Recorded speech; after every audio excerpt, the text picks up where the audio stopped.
Di sebuah warung kopi pinggir rel kereta di Jakarta Pusat, seorang penjual gorengan bernama Pak Harun tiba-tiba berteriak histeris. Ia melemparkan sebuah kotak kayu kecil ke jalanan. Wajahnya pucat, matanya melotot seolah melihat sesuatu yang tak kasat mata. "Jangan sentuh itu! Jangan!" teriaknya sambil gemetar. Beberapa pelanggan mengira ia kesurupan. Tapi tak lama setelah itu, Pak Harun menghilang. Tidak pulang ke rumah. Tidak muncul di tempat kerja. Polisi mencatatnya sebagai orang hilang. Dan kotak kayu itu dibiarkan tergeletak di selokan. Akhirnya dibawa pulang oleh seorang pengemis bernama Rudi, yang mengira itu barang berharga. Rudi bukan pengemis biasa. Dulu ia seorang pengrajin kayu di Jepara, hingga usahanya bangkrut terlilit hutang karena ketagihan judi online. Ia kehilangan harta benda, keluarga, dan akhirnya hidup di emperan toko di kawasan Pasar Senen. Ia masih menyimpan hasrat pada kayu, bau serbuknya, teksturnya, ukirannya. Saat melihat kotak kayu itu, meski kotor dan berlumut, ia merasakan getaran aneh, seperti panggilan dari masa lalunya. Kotak itu terbuat dari jati tua, permukaannya diukir dengan pola geometris aneh yang tak pernah ia lihat sebelumnya. Bukan Jawa, bukan Bali, bukan pula Cina. Di bagian bawahnya, tertulis angka 1931 dan simbol yang mirip mata terbuka. Rudi membawanya pulang, membersihkannya dengan hati-hati, dan meletakkannya di atas kardus bekas yang jadi ranjangnya. Ia tidak tahu, kotak itu pernah milik seorang dukun yang dieksekusi secara diam-diam oleh tentara Jepang, karena dituduh menyihir pimpinan mereka. Malam pertama setelah membersihkan kotak itu, Rudi terbangun karena suara ketukan pelan. Seperti jari mengetuk kayu dari dalam kotak. Ia mengira tikus, tapi kotak itu rapat, tanpa celah.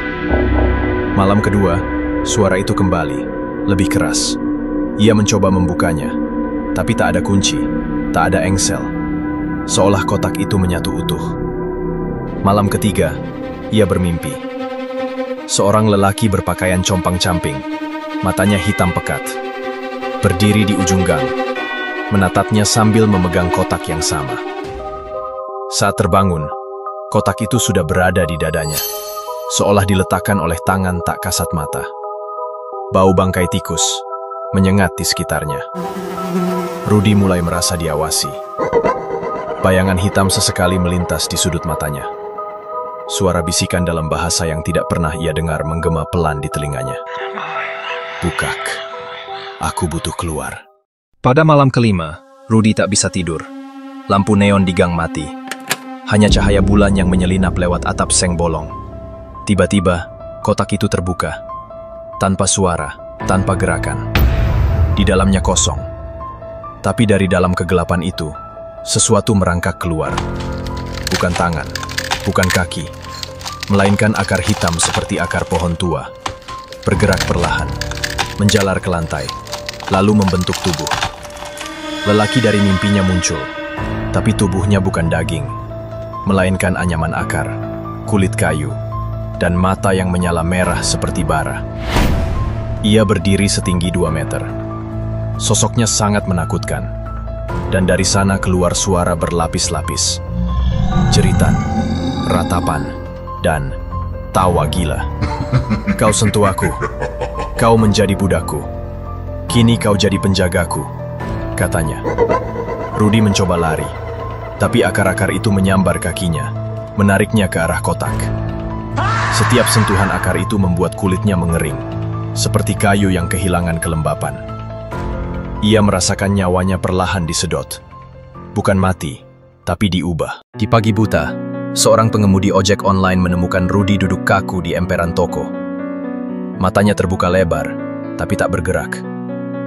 Kulitnya tampak kering dan retak seperti kayu tua. Di pangkuannya, kotak kayu itu kembali tertutup seperti semula. Tapi yang paling mengerikan, Rudi duduk memeluk kotak itu erat-erat. Meski orang-orang mencoba menariknya, ia menolak.